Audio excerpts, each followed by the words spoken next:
SSC ও HSC পরীক্ষা December মাসের মধ্যে শেষ করে দ্রুত ফল প্রকাশের পরিকল্পনা করা হচ্ছে বলে জানিয়েছেন শিক্ষা এবং প্রাথমিক ও গণশিক্ষা মন্ত্রী ড.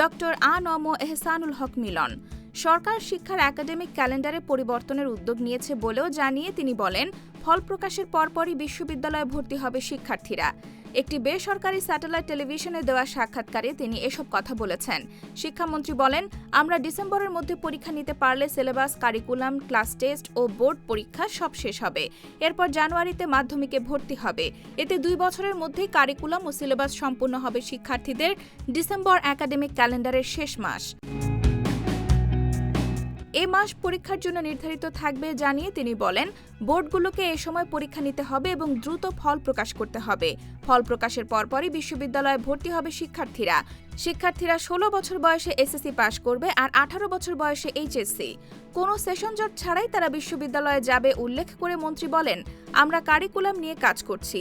সম্ভব হলে 2027 সাল থেকেই এটি কার্যকর করা হবে।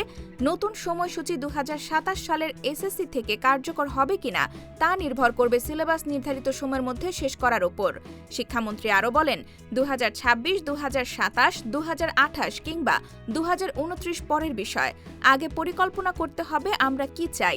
ডিসেম্বরে একাডেমিক বছর শেষ হবে, এর মধ্যেই সব সম্পন্ন করব।